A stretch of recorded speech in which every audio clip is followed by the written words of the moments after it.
So welcome back, lecture number 10 AFM chapter security valuations. हम लोग अभी तक बहुत कुछ पढ़े हैं, बॉन्ड इम्यूनाइजेशन, फिर बॉन्ड रीफंडिंग। अब हम लोग पढ़ने वाले एक वेरी नॉर्मल सा टॉपिक, जिस टॉपिक का नाम है कन्वर्टेबल बॉन्ड। कन्वर्टेबल बॉन्ड सबको पता होता है। अच्छा ठीक है, लेक्चर का नंबर है लेक्चर 10.0, क्योंकि इसमें सिर्फ कॉन्सेप्ट हम लोग पढ़ने वाले हैं। इसके बाद जो लेक्चर होगा उसमें सिर्फ क्वेश्चंस होंगे। ठीक है, ओके। तो what is convertible bond? Convertible bond actual में होता क्या है?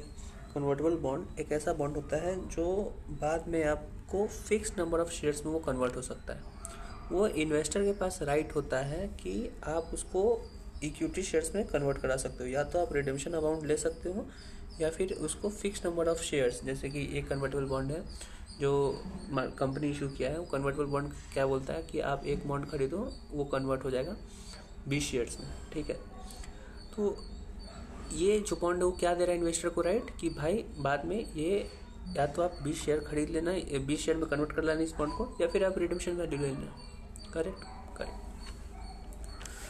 तो ये तो सबको पता है कि कन्वर्टेबल बॉन्ड क्या है। हम लोग क्या पढ़ने वाले हैं? हम लोग इस कन्वर्टेबल बॉन्ड को लेके कुछ कैलकुलेशन सीखने वाले हैं, नए कैलकुलेशंस।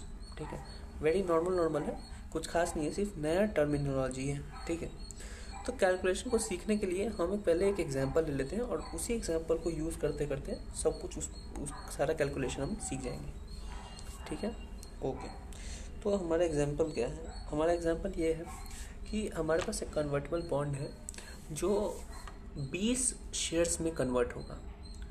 ABC लिमिटेड एक कन्वर्टेबल बॉन्ड ला रही है जिसका कन्वर्जन रेशियो 1:20 है।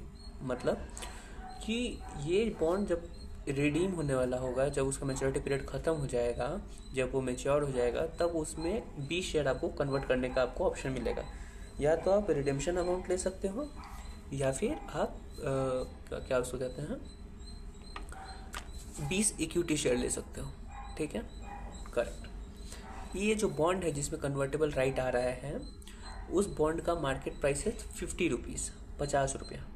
ओके, ये जो कंपनी जो बॉन्ड इशू कर रही है, इस कंपनी का इक्विटी शेयर भी मार्केट में लिस्टेड है।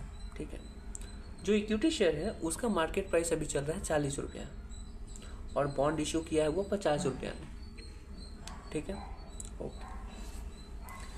तो क्वेश्चन क्या है हमारा एग्जांपल क्या है कि ABC limited has issued a bond at ₹50 per bond, which is a convertible bond into 20 shares. Okay, the market price of share of that company is ₹40. Okay. अब कैलकुलेशंस देखते हैं। पहला कैलकुलेशन का नाम है, उस कैलकुलेशन नहीं है एग्जैक्टली, वो बुक क्वेश्चन में दिया जाएगा, जिसको कहते हैं conversion ratio. What is conversion ratio?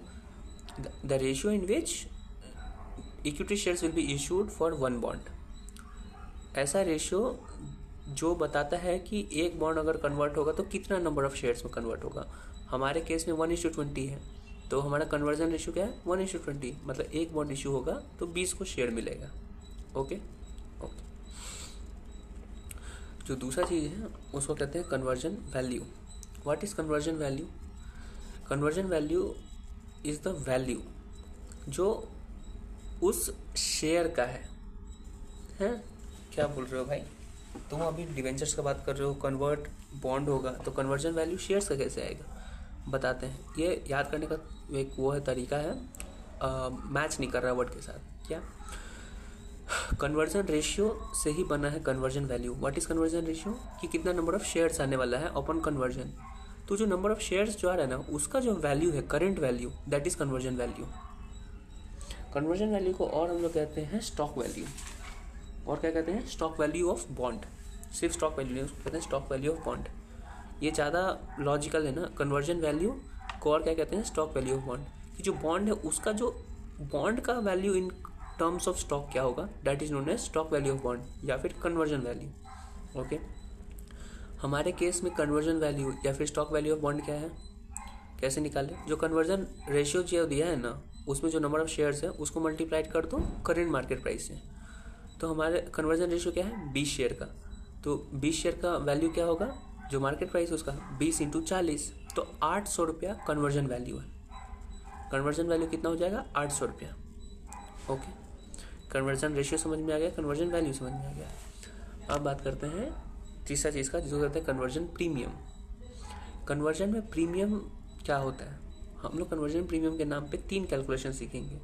पहले हमको कैलकुलेट करना है कि टोटल कन्वर्जन प्रीमियम क्या होगा, फिर कैलकुलेट करना है प्रीमियम ओवर कन्वर्जन वैल्यू, और तीसरा ढूंढना है प्रीमियम पर शेयर। भाई 3 चीज़ तो कैलकुलेट करना है प्रीमियम के नाम पे, लेकिन प्रीमियम क्या होता है एक्चुअल में? What do you mean by premium? Premium तो इतना, ये तो फॉर श्योर है, जैसे कि इक्विटी शेयर में प्रीमियम क्या होता है? फेस वैल्यू के ऊपर जो भी पैसा जा रहा है दैट इज प्रीमियम, करेक्ट। तो कन्वर्जन में प्रीमियम कैसे आ रहा है, लॉजिक समझाते हैं। हम लोगों का भी मार्केट प्राइस ऑफ बॉन्ड कितना है? 50 रुपया, और शेयर का मार्केट प्राइस कितना है? 40 रुपया। तो प्रीमियम कितना का है? 10 रुपया। भाई तुम रिलेट कैसे कर रहे हो? वो बॉन्ड है, ये शेयर है, प्रीमियम कैसे तुम दोनों को रिलेट कर सकते हो? दोनों अलग है ना, बताते हैं। दोनों अलग नहीं है। क्यों नहीं अलग है? क्योंकि भाई ये कन्वर्टेबल बॉन्ड है, ये बाद में जाके शेयर्स में ही कन्वर्ट होगा, और ये तो शेयर ही था। तो शेयर और शेयर, ये पोटेंशियल शेयर है, ये एक्चुअल शेयर है। तो दोनों को बीच का जो भी डिफरेंस आएगा दैट इज प्रीमियम। तो एक बात बताओ, ठीक है, समझ में आएगा कि प्रीमियम निकलेगा। हमारे केस में प्रीमियम 10 रुपया है, 50 माइनस 40 10 रुपया। लेकिन कन्वर्टेबल बॉन्ड प्रीमियम पे क्यों चल रहा है? वो 50 रुपये पे क्यों चल रहा है, और शेयर कम दाम पे क्यों चल रहा है? भाई what is a logic? Logic बहुत ही एविडेंट है ब्रो, नॉर्मल सा लॉजिक है। जो कन्वर्टेबल बॉन्ड है वो कुछ दिन तक बॉन्ड रहेगा, फिर शेयर बन जाएगा। जब तक बॉन्ड रहेगा उसको इंटरेस्ट मिलेगा, और जैसे ही वो शेयर बनेगा डिविडेंड मिलना शुरू कर देगा। लेकिन अगर तुम सिर्फ एक शेयर खरीद रहे हो तो उसके ऊपर तुमको सिर्फ डिविडेंड मिलेगा, करेक्ट। तो अगर कन्वर्टेबल बॉन्ड ले रहे हो तो इंटरेस्ट मिलेगा, डिविडेंड भी मिलेगा, और सिर्फ शेयर ले रहे हो तो डिविडेंड मिलेगा। तो जो एक्स्ट्रा जो इंटरेस्ट है वो तो एक्स्ट्रा मिलेगा। इसीलिए जब इंटरेस्ट ज़्यादा मिल रहा है, तो इंटरेस्ट जो एक्स्ट्रा पैसा तुमको मिल रहा है बॉन्ड खरीदने पे, तो बॉन्ड का वैल्यू तो ज़्यादा होगा ही ना, क्योंकि उसमें तो 2 चीज़ मिल रहा है, इंटरेस्ट और डिविडेंड दोनों। शेयर में सिर्फ डिविडेंड मिल रहा है, इसीलिए कन्वर्टेबल बॉन्ड प्रीमियम पे बिकता है। Okay okay. तो कन्वर्जन प्रीमियम का पहला जो कैलकुलेशन है out of 3 calculation is total premium, कि टोटल प्रीमियम कितना है। टोटल प्रीमियम कैसे निकालें? भाई टोटल जितना मार्केट प्राइस ऑफ बॉन्ड है उसमें से माइनस कर दो जो total value of stock from one bond, total value of stock in bond. क्या बोल रहा है भाई? चलो इसको पर शेयर की बात करते हैं। हमारा एक बॉन्ड का दाम कितना है? 50 रुपया, और एक शेयर का दाम कितना है? 40 रुपया। तो प्रीमियम कितना? 10 रुपया। लेकिन ये टोटल प्रीमियम नहीं है, ये तो सिर्फ एक बॉन्ड का बात की है। अगर 100 बॉन्ड इशू किया है तो उसके ऊपर कितना प्रीमियम होगा? 100 into 50 minus 100 into 40। 100 into 50 equal to 5000 minus 4000, 1000। Easy easy formula. ये तो सीखने के लिए मिल गया। फॉर्मूला, एक्चुअल फॉर्मूला क्या है? फॉर्मूला है कन्वर्जन प्रीमियम निकालने का, market price of bond minus conversion value. Conversion value क्यों बोल रहे हो भाई? अभी सिखाए थे ना, conversion value is the value of the conversion ratio. Conversion ratio number of shares है, उसका जो उस टाइम का वैल्यू है that is conversion value. Conversion value क्या होता है एक्चुअल में? Stock value of bond, bond का स्टॉक वैल्यू। तो बॉन्ड का स्टॉक वैल्यू तुम ले लिए और मार्केट प्राइस ऑफ बॉन्ड ले लिए। जो स्टॉक्स जो आने वाला है उस बॉन्ड की वजह से उसका वैल्यू ले लो, और जो बॉन्ड का जो वैल्यू है उसका वैल्यू ले लो। दोनों को माइनस कर दो तो प्रीमियम आ जाएगा। ईजी ना। मार्केट प्राइस ऑफ बॉन्ड क्या लिए थे हम लोग अभी? 50 रुपया, ठीक है।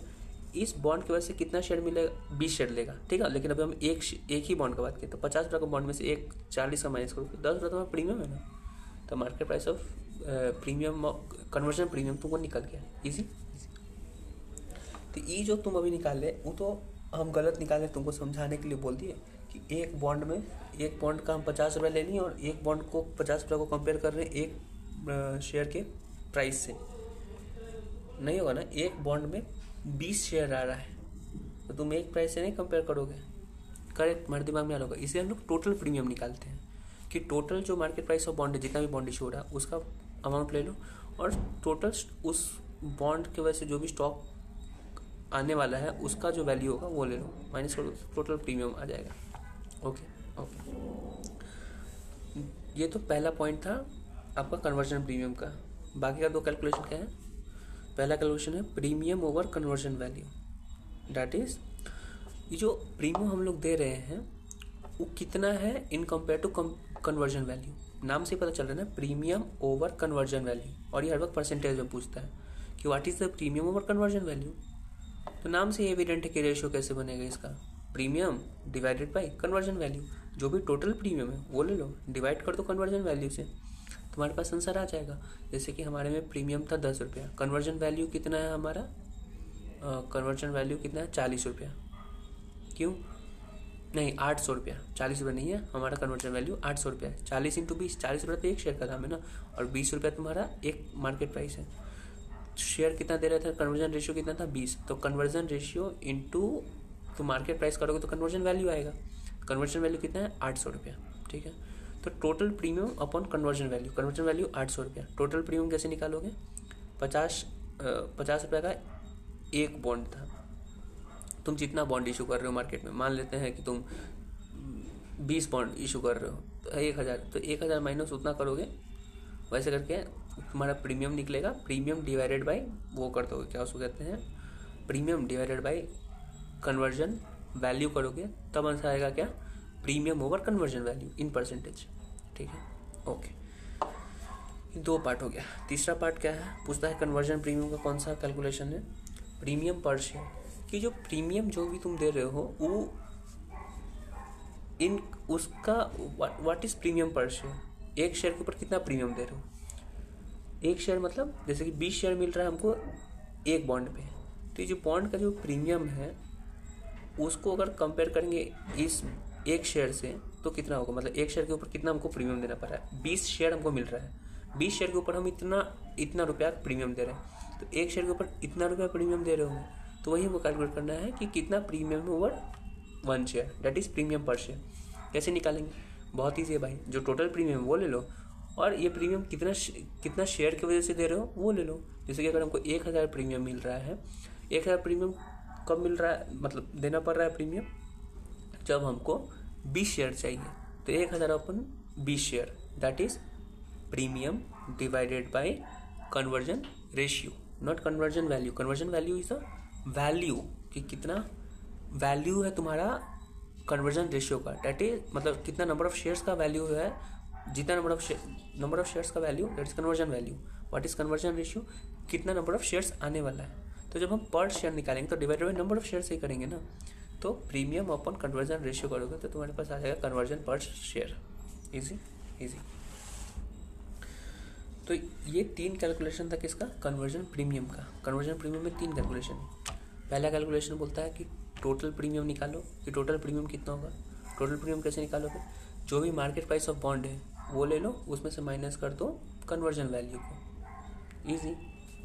इजी है ना, कि जो भी स्टॉक का जो वैल्यू आएगा वो ले लो, कि उस बॉन्ड की वजह से कितना स्टॉक का वैल्यू आ रहा है, उसको माइनस कर दो किसमें से, जो मार्केट प्राइस ऑफ बॉन्ड है उससे, तो कन्वर्जन प्रीमियम आ गया।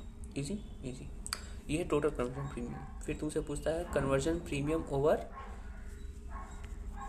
Premium over conversion value. तो प्रीमियम ओवर कन्वर्जन वैल्यू कैसे निकालते हो, नाम से पता चलता है कि प्रीमियम ओवर कन्वर्जन वैल्यू है, तो प्रीमियम ले लो डिवाइडेड बाय कन्वर्जन वैल्यू ले लो, आंसर आ जाएगा। कन्वर्जन वैल्यू क्या है, कन्वर्जन रेशियो का वैल्यू। कन्वर्जन रेशियो क्या है, नंबर ऑफ शेयर्स जो उस बॉन्ड से आने वाला है उसका वैल्यू, ठीक है। फिर तीसरा पूछता है premium per share. Premium per share कैसे निकालोगे, इजी है, नाम से पता चल रहा है कि टोटल प्रीमियम ले लो डिवाइडेड बाय टोटल शेयर्स लो। टोटल नंबर ऑफ शेयर्स कैसे आता है, कन्वर्जन रेशियो से, आंसर आ जाएगा। फिर आता है कन्वर्जन पैरिटी प्राइस। अब हम लोग नया चीज़ सीखेंगे जो कहते हैं conversion parity price. What is conversion parity price, conversion parity price एक सिचुएशन है जहाँ पे market price of bond is equal to market price of share हो जाता है। मतलब हमारे केस में मार्केट प्राइस ऑफ बॉन्ड कितना है 50 रुपया, और मार्केट प्राइस ऑफ शेयर कितना है 40 रुपया। तो ये पैरिटी नहीं है। पैरिटी तब कहेंगे, कन्वर्जन पैरिटी तब होगा जब market price of bond is equal to market price of share हो जाए। और ये कब हो सकता है, ये तब हो सकता है जब market price of share increase होकर मार्केट प्राइस ऑफ बॉन्ड पे चला जाए, या मार्केट प्राइस ऑफ बॉन्ड गिर के मार्केट प्राइस ऑफ शेयर पे चला जाए। Okay, generally market price of bond नीचे नहीं जाएगा क्योंकि इसमें इंटरेस्ट होता है, वो हर वक्त इन एक्सेस ऑफ तुम्हारा मार्केट प्राइस ऑफ शेयर होगा, ठीक है ना। तो हमको conversion parity price that is MPS is equal to MPB करने के लिए मार्केट प्राइस ऑफ शेयर को बढ़ाना पड़ेगा। तो कितना से बढ़ाना होगा, वही चीज़ पूछता है कन्वर्जन पैरिटी प्राइस, कि पैरिटी में लाने के लिए कितना प्राइस बढ़ाना पड़ेगा। तो कैसे निकालें, बहुत इजी है। तुमको निकालना है कि कितना पैसा बढ़ाएं हम, कितना रेट हम बढ़ाएं मार्केट प्राइस ऑफ शेयर का, कि वो MP market price of bond पे आ जाए। तो तुम सीधा निकाल दो ना कि मार्केट प्राइस ऑफ बॉन्ड के हिसाब से मार्केट प्राइस ऑफ बॉन्ड लाने के लिए तुमको कितना रेट चाहिए, कैसे निकालोगे। चलो ठीक है, तुमको नहीं समझ में आया हम क्या बोले। एक बात तो क्लियर है कि तुमको मार्केट प्राइस ऑफ शेयर को मार्केट प्राइस ऑफ बॉन्ड पे ले जाना है। इजी। हमारे केस में मार्केट प्राइस ऑफ शेयर कितना है, 40 रुपया, करेक्ट। हमको पैरिटी पे लाना है। पैरिटी पे लाने के लिए मतलब 40 रुपये का जो शेयर है उसको 50 रुपये का पर शेयर लेना होगा। पता तो चल गया कि पैरिटी प्राइस क्या है। पैरिटी प्राइस 50 रुपया है कि अगर शेयर का दाम अगर 50 रुपया होगा then it is equal to market price of bond, हो गया पैरिटी। इजी। तो ये तो निकल गया, हाँ ठीक है। लेकिन ये कब निकला, जब तुमको आंसर पता था। अगर क्वेश्चन पूछेगा कि तुम पैरिटी प्राइस निकालो तो कैसे निकालोगे, बहुत आराम से निकाल दोगे भाई। पैरिटी प्राइस जो टोटल वैल्यू ऑफ बॉन्ड है, जो बॉन्ड का जो value that is MPB market price of bond है, वो ले लो, उसको डिवाइड कर दो नंबर ऑफ शेयर से, दैट इज कन्वर्जन रेशियो से। जब total market price of bond को नंबर ऑफ शेयर से डिवाइड करोगे तो तुमको पता चल जाएगा कि एक शेयर का प्राइस क्या होना चाहिए कि वो total share market price of bond पे चला जाए। हमारे केस में मार्केट प्राइस ऑफ बॉन्ड अगर मान लेता 1000 रुपया था, ठीक है, और हमारे पास नंबर ऑफ शेयर्स कितना है 20, तो 20 × 50, जो 50 रेट आया उससे तुम्हारा आंसर आ गया कि 50 is the parity price, correct. Parity price निकालने का एक और तरीका है, क्या, देखो भाई, अभी पैरिटी प्राइस कहाँ कितना आया था हमारा 50 रुपया। कैसे आया, क्योंकि 10 रुपया इंक्रीज हुआ। 10 रुपये क्या था, 10 रुपये हमारा प्रीमियम था। तो क्या हम मार्केट प्राइस पर शेयर को मार्केट प्राइस पर शेयर में अगर प्रीमियम अगर ऐड कर दें तो पैरिटी प्राइस आ जाएगा। 40 + 10 पैरिटी प्राइस। इजी ना। जो मार्केट प्राइस पर शेयर है उसमें अगर प्रीमियम ऐड कर दोगे तो जैसे ही प्रीमियम ऐड हुआ तो तुम्हारे पास मार्केट प्राइस ऑफ बॉन्ड ही तो चला गया। मार्केट प्राइस ऑफ बॉन्ड क्या होता है, market price of bond, market price of bond नहीं, प्रीमियम क्या होता है, premium is equal to market price of bond minus market price of share is equal to तुम्हारा प्रीमियम। तो market price of bond minus market price of share is equal to premium. Market price of share को इधर ले आओ, इधर minus में इधर plus में कर दो, तो market price of share premium plus market price of share, market price of bond आ जाएगा। और यही तुमको करना था। पैरिटी प्राइस क्या है, जहाँ पे market price of share is equal to market price of bond हो, आंसर आ जाएगा। तो पैरिटी प्राइस निकालने का 2 मेथड है, या तो तुम market price of bond divided by conversion ratio करो that is number of shares, या फिर market price of share plus premium per share, वो निकाल दो, आंसर आ गया। प्रीमियम पर शेयर हम बताए थे, बता दें। चलो ठीक है। अब एक और आगे कैलकुलेशन है, उसको कहते हैं फेवरेबल इनकम डिफरेंशियल प्राइस पर share. Favourable income differential price पर शेयर, बहुत बड़ा नाम है। इतना बड़ा नाम में सिर्फ एक बात दो बात समझ में आता है, फेवरेबल और पर शेयर। डिफरेंशियल क्या नहीं पता, भूल जाओ। फेवरेबल से मतलब है फेवर। फेवर क्या है, जब भी तुम एक कन्वर्टेबल बॉन्ड खरीदते हो तो तुमको क्या फेवर मिल रहा है, तुमको ये फेवर मिल रहा है कि तुमको इंटरेस्ट भी मिलेगा और डिविडेंड भी मिलेगा। इंटरेस्ट जब तक मैच्योरिटी पीरियड है, मैच्योरिटी पीरियड के बाद जैसे ही कन्वर्ट होगा शेयर्स में तो तुमको डिविडेंड मिलेगा, करेक्ट। तो ये फेवर किस कंपैरिजन में है, अगर सिर्फ तुम इक्विटी शेयर खरीदते हैं, अगर एक आदमी इक्विटी शेयर खरीदा, दूसरा आदमी कन्वर्टेबल बॉन्ड खरीदा, तो दूसरा आदमी जो कन्वर्टेबल बॉन्ड खरीदा है उसको फेवर मिलेगा, किस चीज़ का, इंटरेस्ट का, क्योंकि इसको भी डिविडेंड मिलेगा, उस आदमी को भी डिविडेंड मिलेगा, लेकिन सिर्फ ये आदमी है जिसको इंटरेस्ट भी मिलेगा। तो फेवर किसको मिला, ये आदमी को जो कन्वर्टेबल बॉन्ड खरीदा है। तो जो भी कन्वर्टेबल बॉन्ड खरीदता है उसको फेवरेबल इनकम मिलता है। फेवरेबल इनकम निकालो कैसे, कैलकुलेशन कैसे होगा, बहुत ईजी है। कैसे ईजी है, जो भी डिवेंचर भी मिल रहा है, बॉन्ड में जो मिल रहा है वो ले लो, और जो इक्विटी में जो मिल रहा है वो ले लो, दोनों को कंपेयर करो, माइनस करो तो जो वैल्यू आएगा पता चल जाएगा कि उतना फेवर मिल रहा है। फेवर किसको मिलेगा, जो बॉन्ड होल्डर है, जो कन्वर्टेबल बॉन्ड होल्डर है। ईजी है ना, क्योंकि उसमें इंटरेस्ट भी होगा। तो कन्वर्टेबल बॉन्ड के ऊपर क्या मिलता है, इंटरेस्ट। तुम बोलोगे रिडेम्पशन भी वैल्यू मिलता है, भाई ये सब दिमाग नहीं लगाना है। क्यों नहीं मिलता है दिमाग, क्यों नहीं लगाना है दिमाग? इसलिए नहीं लगाना है क्योंकि तुमको कन्वर्ट करना है उस बॉन्ड को, तो रिडेम्पशन वैल्यू नहीं मिलेगा, तभी तो तुम फेवरेबल इनकम है तुम्हारे पास। Correct correct. और एक और बात, इसको फेवरेबल इनकम डिफरेंशियल प्राइस में तुमको इंट्रिंसिक वैल्यू सब नहीं निकालना है, सिर्फ 1 साल का इंटरेस्ट निकालना है। Interest coupon minus equity share पे जो मिलता है, इक्विटी शेयर पे क्या मिलता है? डिविडेंड।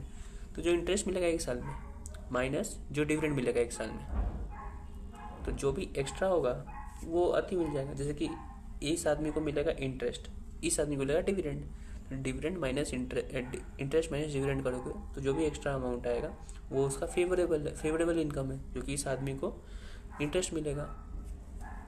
Correct correct. और एक और बात क्लियर होना चाहिए तुम्हारे दिमाग में कि एक और बात नहीं, यही मेन बात है। फेवरेबल इनकम डिफरेंशियल प्राइस पर शेयर का एक ही कॉन्सेप्ट है, वो तो तुम समझाने के लिए समझा रहे थे। कॉन्सेप्ट क्या है कि जो डिवेंचर के ऊपर जो इंटरेस्ट मिलता है ना, वो हर वक्त बहुत ज़्यादा होता है in comparison to dividend per share. क्यों? क्योंकि डिविडेंड का एक तो भाई है कि कंपनी के ऊपर डिपेंड करता है कि कंपनी का मन करेगा तो डिविडेंड देगा, नहीं मन करेगा नहीं देगा। लेकिन डिवेंचर में तो फॉर श्योर है कि देना पड़ेगा। करेक्ट। और डिविडेंड हर वक्त बहुत कम होता है, 20 रुपया 50 रुपया ओवर अ शेयर ऑफ ₹1000। लेकिन वही डिवेंचर है उसका बहुत ज़्यादा दाम होता है, 1000 रुपया का 10% सीधा 100 रुपया, समझे ना। तो फेवरेबल इनकम होगा कन्वर्टेबल बॉन्ड वाला से मिलता है। और कितना मिलता है, what is the amount of favourable income, वो निकालने के लिए बहुत ईजी है ना। जो भी इंटरेस्ट मिल रहा है उसको माइनस कर दो डिविडेंड से, पता चल जाएगा कितना फेवरेबल इनकम है। Okay okay. तो ये तो फेवरेबल इनकम निकला। हमको निकालना क्या था? Favourable income differential per share. तो favourable income is equal to favourable income differential, ठीक है। पर शेयर करने के लिए क्या करोगे? जो भी फेवरेबल इनकम है divided by number of shares. Number of shares क्या कौन सा है? जो जो कन्वर्जन रेशियो है, that is number of share which you will get upon conversion. तो जो भी फेवरेबल इनकम है divided by number of shares, कि इतना शेयर के ऊपर इतना तुमको फेवरेबल इनकम मिल रहा है। इजी ना। तो फेवरेबल इनकम पर शेयर निकाल दोगे तुम। फिर आता है प्रीमियम पे बैक पीरियड। क्या आता है? प्रीमियम पे back period. What is premium पे बैक पीरियड? नाम से पता चल रहा है भाई, जो भी प्रीमियम हमने दिया है वो कब तक हम रिकवर कर सकते हैं, कितना टाइम में रिकवर कर सकते हैं, उसको कैसे निकालें? हमने प्रीमियम कितना दिया है, कैसे निकालते हैं? जो भी market price of bond minus conversion value, तो प्रीमियम आ जाता है। ये तो प्रीमियम होगा कि कितना दिए, इसको रिकवर कितना दिन में करेंगे, कैसे निकालें? बहुत ईजी है। हमको अभी क्या मिल रहा था कन्वर्टेबल बॉन्ड के ऊपर? Favourable income. करेक्ट। ये जो प्रीमियम हम दिए हैं, क्यों दिए हैं? क्योंकि हमको फेवरेबल इनकम मिले। हम तो शेयर्स खरीद सकते थे और हमको 40 रुपये में मिल जाता, लेकिन हम 50 रुपये का डिवेंचर क्यों खरीदे हैं? 10 रुपये का प्रीमियम क्यों दिए हैं? इसीलिए तो दिए हैं क्योंकि हमको इंटरेस्ट का फेवरेबल इनकम मिले। तो एक प्रीमियम दिए हैं जो कि हमको फेवरेबल इनकम मिले।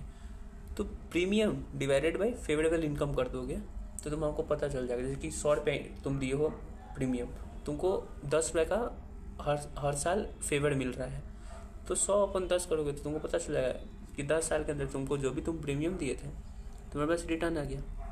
गिव एंड टेक सिचुएशन, हम तुमको प्रीमियम देंगे, तुम हमको फेवर दो। Easy easy. Okay okay. Straight value of bond हमको निकालना है। बॉन्ड का स्ट्रेट वैल्यू। बॉन्ड का स्ट्रेट वैल्यू क्या होता है? ये जो हम लोग बात कर रहे हैं वो नॉर्मल बॉन्ड का बात नहीं कर रहे थे हम लोग। अभी कौन सा बॉन्ड का बात कर रहे थे? हम लोग कन्वर्टेबल बॉन्ड का बात कर रहे हैं। तो ये कोई स्ट्रेट बॉन्ड नहीं है, ये सीधा साधा बॉन्ड नहीं है, ये सारा हाइब्रिड बॉन्ड है, ये इम्पोस्टर है। कैसे? क्योंकि ये सिर्फ बॉन्ड नहीं है, ये बॉन्ड के साथ इक्विटी शेयर भी है, क्योंकि तो कन्वर्ट होने वाला है इक्विटी शेयर में। तो ये स्ट्रेट बॉन्ड नहीं है, ये साला हाइब्रिड बॉन्ड है। अगर स्ट्रेट बॉन्ड होता तो इसका वैल्यू क्या होता? उसको कहते हैं स्ट्रेट वैल्यू ऑफ बॉन्ड। तो कोई भी बॉन्ड का वैल्यू निकालने के लिए क्या करते हैं? इंट्रिंसिक वैल्यू निकाल दो। तो जो भी उस बॉन्ड का जो कन्वर्टेबल बॉन्ड है, अगर उसका इंट्रिंसिक वैल्यू निकालोगे तो that value will be straight value of bond. Easy, very easy. तो what is straight value of bond? The intrinsic value of the bond of the convertible bond is the straight value of bond. Easy easy. ठीक, आगे चलते हैं। आगे का एक concept है जिसको कहते हैं downside risk. What is downside risk? Downside risk is the risk that the value of hybrid. चलो ठीक है, what is downside risk? Downside risk ऐसा रिस्क है कि जो तुम्हारा हाइब्रिड बॉन्ड है ना वो कहीं स्ट्रेट बॉन्ड ना बन जाए। ये कौन सा, ये तो अच्छा बात है ना, हाइब्रिड बॉन्ड तुम्हारा स्ट्रेट बॉन्ड बन रहा है। अरे नहीं भाई, हाइब्रिड बॉन्ड में फ़ायदा है ना कि तुमको इंटरेस्ट भी मिलेगा, बाद में डिविडेंड भी मिलेगा। स्ट्रेट बॉन्ड में सिर्फ इंटरेस्ट मिलता है, डिविडेंड नहीं मिलता है। तो ये तो रिस्क है ना कि अगर तुम्हारा स्ट्रेट बॉन्ड हाइब्रिड बॉन्ड का स्ट्रेट बॉन्ड ना बन जाए। भाई कैसे बन सकता है, कन्वर्टेबल बॉन्ड है मेरा, वो कोई हालत में इक्विटी देगा ही देगा, वो हाइब्रिड ही रहेगा, वो कभी स्ट्रेट नहीं बन सकता है। बन सकता है, कैसे बनेगा बताते हैं। अभी जो हमने कन्वर्टेबल बॉन्ड इशू किया है उसका दाम है 100 रुपया, ठीक है। लेकिन अगर हम एक ही कंपनी है, वो कन्वर्टेबल बॉन्ड भी इशू किए हैं और तुम्हारा नॉर्मल बॉन्ड भी इशू किए हैं। कन्वर्टेबल बॉन्ड इशू किया 1000 रुपया में, नॉर्मल बॉन्ड इशू किया 900 रुपया में, ठीक है। ये जो कन्वर्टेबल बॉन्ड है उसका तुम इंट्रिंसिक वैल्यू निकाल रहे हो तो वो आ रहा है 1000 रुपया, ठीक है। लेकिन कुछ दिन के बाद तुमको पता चल रहा है कि कन्वर्टेबल बॉन्ड का इंट्रिंसिक वैल्यू अगर स्ट्रेट वैल्यू की तरह निकालोगे तो वो साला 1000 से 900 पे चला गया। तो ये जो 1000 से 900 पे गया तो कन्वर्टेबल बॉन्ड का value is equal to straight value of bond आ गया। जो स्ट्रेट वाला बॉन्ड था उसका वैल्यू आ गया। तो ये तो रिस्क है। क्यों हो सकता है, बहुत सारे रीज़न है कि मार्केट में पॉलिटिकल बैरियर, इकोनॉमिकल, कुछ भी हो सकता है, टेक्नोलॉजिकल, कुछ भी हुआ जिसकी वजह से जो तुम्हारा कन्वर्टेबल बॉन्ड था उसका वैल्यू हो गया स्ट्रेट वैल्यू ऑफ बॉन्ड पे। तो इस रिस्क को कहते हैं डाउन साइड रिस्क। तो डाउन साइड रिस्क का अमाउंट कैसे निकालें? ये रिस्क नहीं है कि कोई रिस्क है लिखा हुआ है इंग्लिश स्टेटमेंट, नहीं, अमाउंट निकालना होता है रिस्क का कि what is the down side risk. बहुत ईजी है भाई, जो भी तुम्हारा हाइब्रिड बॉन्ड का जो वैल्यू है वो और जो intrinsic value of normal bond है that is straight value bond, दोनों के बीच का जो डिफरेंस है that is down side risk. हमारे केस में 1000 रुपये का कन्वर्टेबल बॉन्ड है और नॉर्मल बॉन्ड 900 रुपये का है, तो डाउन साइड रिस्क कितना है का 100 रुपये का। रिस्क क्या कि 1000 रुपये का कहीं 1000 रुपये वाला बॉन्ड कहीं 900 का ना बन जाए। कैसे? तो इसमें डाउन साइड रिस्क कितना होगा 100 रुपये का, कि 1000 रुपये का ही 900 तक न चला जाए।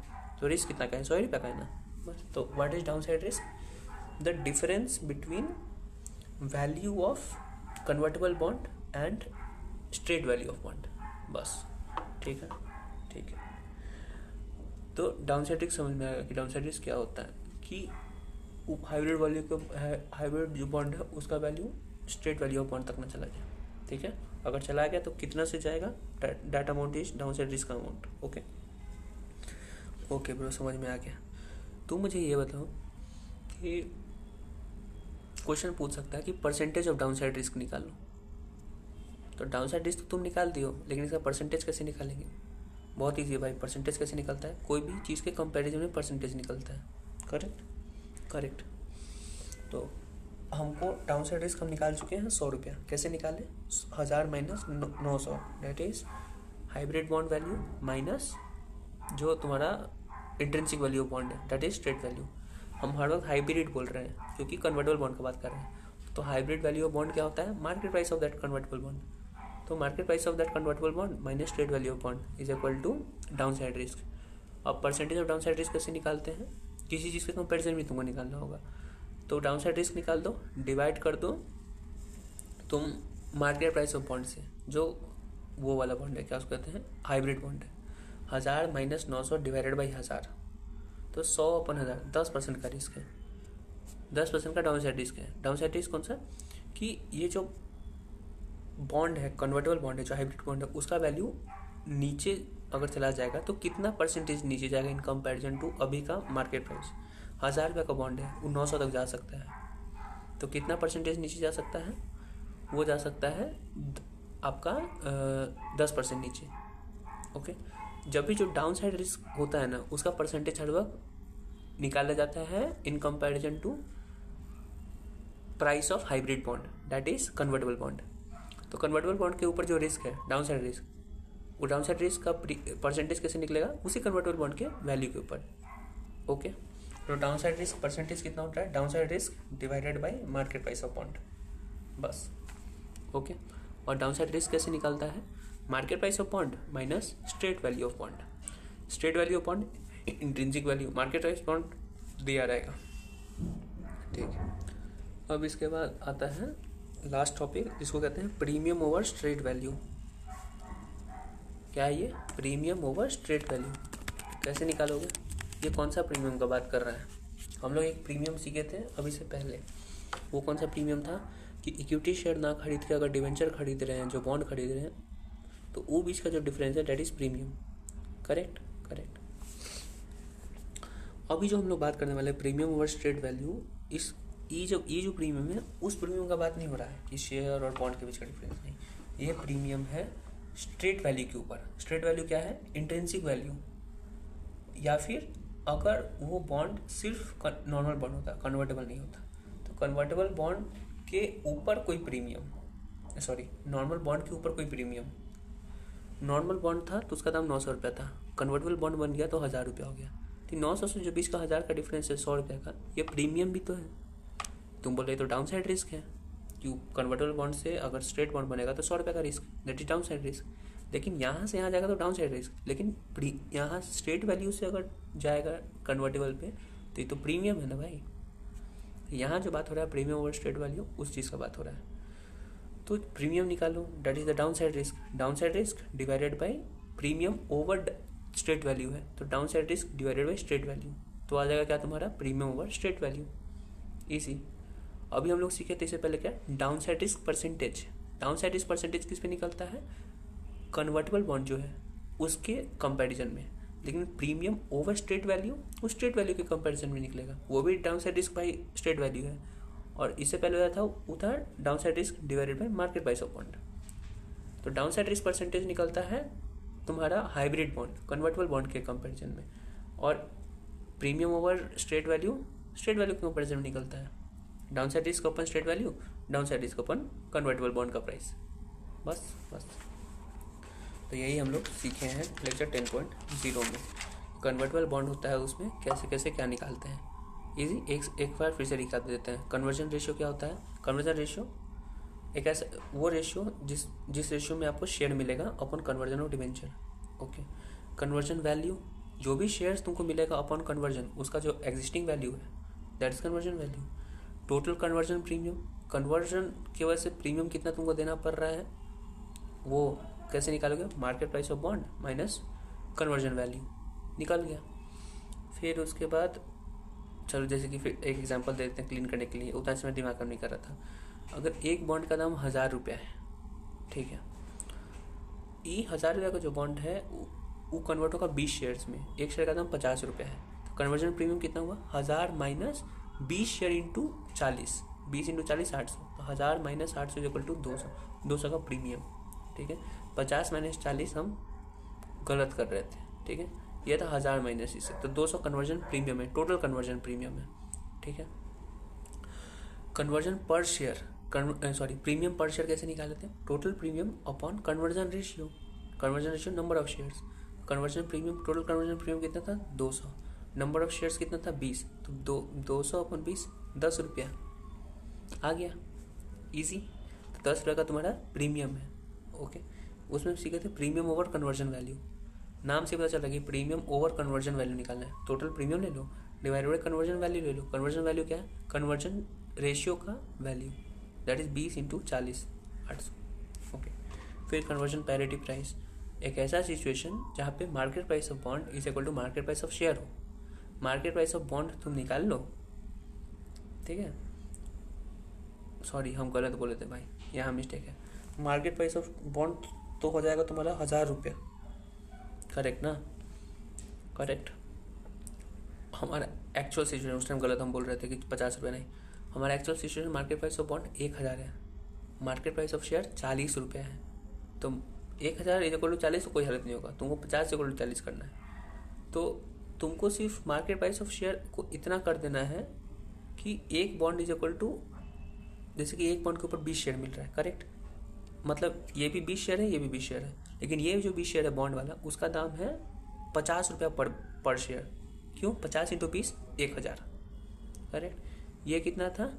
40 इंटू 20 800, इसीलिए प्रीमियम आया था। तो तुमको ये जो 20 शेयर जो 1000 का वैल्यू है टोटल, एक सेकेंड, ये जो 20 शेयर है तुम्हारा जो 800 रुपया का है, इसका प्राइस तुमको इतना बढ़ा देना है कि पूरा 20 शेयर जो बॉन्ड वाला है उसके इक्वल हो जाए। तो जो 20 शेयर जो बॉन्ड वाला है उसका वैल्यू 50 रुपये पर बॉन्ड, 50 रुपये पर शेयर है। नॉर्मल शेयर 40 रुपये पर शेयर है। तो कैसे कितना से बढ़ाओगे कि वो तुम्हारा बॉन्ड वाला शेयर के दाम पे आ जाए? बहुत ईजी है। जो प्रॉपर 1000 रुपये का जो बॉन्ड है उसको डिवाइड कर दो टोटल नंबर ऑफ शेयर से, तुम्हारे पास आंसर आ जाएगा। फॉर्मूला क्या बनता है उसका फॉर्मूला बनता है market price of bond divided by conversion ratio. ठीक है। एक और तरीका है जो तुम्हारा पैरिटी प्राइस पे लाने के लिए, जो मार्केट प्राइस पर शेयर है ना उसमें ऐड कर दो प्रीमियम पर शेयर को, आंसर आ जाएगा 40 + 10 50। वैसे ही फेवरेबल इनकम है कि कितना फेवर मिल रहा है। इंटरेस्ट कूपन 1 साल का इंटरेस्ट माइनस 1 साल का डिविडेंड पर शेयर करने के लिए जो भी फेवर आया है divided by conversion ratio. Premium payback period, जो प्रीमियम तुम पे किए हो उसको कितना साल में रिटर्न ले लोगे, कितना साल में रिकवर ले लोगे। ईजी है, हम जितना प्रीमियम दिए उतना हमको फेवर उस हिसाब से पेवर मिल रहा है, तो प्रीमियम पर फेवर कर तो आंसर आ जाएगा। स्ट्रेट वैल्यू ऑफ बॉन्ड, अगर वो सीधा होता उसमें कोई मजाक नहीं होता, नॉर्मल बॉन्ड होता तो उसका क्या वैल्यू होता है, वही स्ट्रेट वैल्यू है, दैट इज इंट्रिंसिक वैल्यू, निकाल दो। ठीक है। डाउन साइड रिस्क, ये रिस्क कि वो कन्वर्ट हाइब्रिड बॉन्ड से वो स्ट्रेट बॉन्ड ना बन जाए, तो जो भी अमाउंट होता है that is down side risk. Down side risk का परसेंटेज किस में निकलता है, कन्वर्टेबल बॉन्ड के प्राइस से, MPB। ठीक है, मार्केट प्राइस ऑफ बॉन्ड से। फिर आता है तुम्हारा प्रीमियम ओवर स्ट्रेट वैल्यू, यहाँ से यहाँ तक का जो प्रीमियम है स्ट्रेट वैल्यू से तुम्हारा कन्वर्टेबल बॉन्ड का, इस प्रीमियम को डिवाइड कर दो इंट्रिंसिक वैल्यू से, आ गया premium over intrinsic value. Easy done.